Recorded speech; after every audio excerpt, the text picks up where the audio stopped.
Hi, I'm Mark Brace, Head of Analysis at Osprey Flight Solutions, bringing you this week's update, which is our final Analyst update video. This week, the Osprey system has registered over 3,000 incidents, and the analysis team has published 34 alerts since last Thursday, of which 6 were critical.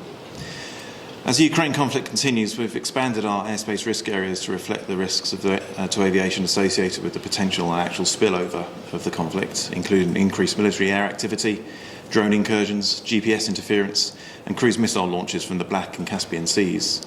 As you can see in this map, we now cover a much wider area over the Baltic Sea and Baltic states, as well as parts of countries in Eastern Europe, bordering Ukraine and Belarus, and also areas over the southern Black Sea, southwest Russia, and the Caspian Sea.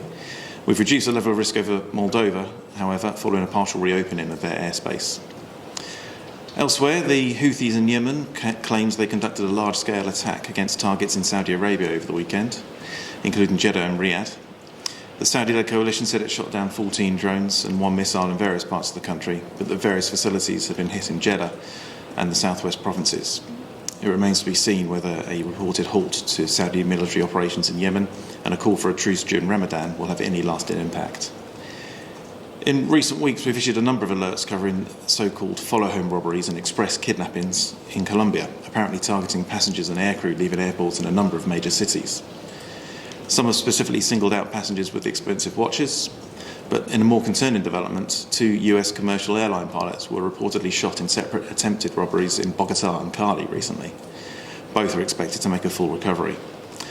We have another alert coming shortly, and we'll be publishing a case study on this topic in the near future.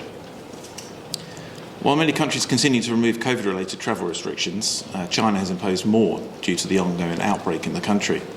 Shanghai entered an 8-day, 2-stage lockdown on the 28th of March, and while the city's airports will continue to operate throughout, ground transport will be severely affected by the lockdown. And finally, we've covered alcohol-related unruly passenger incidents and breaches of barriers at airports extensively in the past. But reports emerged this week of an incident that happened 2 weeks ago at Liverpool John Lennon Airport, when a group of 30 horse racing fans waiting for a flight helped themselves to alcoholic drinks at a closed airport bar for hours after taps were apparently left on by mistake. Police are investigating the theft and reportedly scouring CCTV footage to identify the offenders. That's it from me and the rest of the analysis team. Thanks for listening to our updates over the last couple of years. We hope you found them interesting and useful.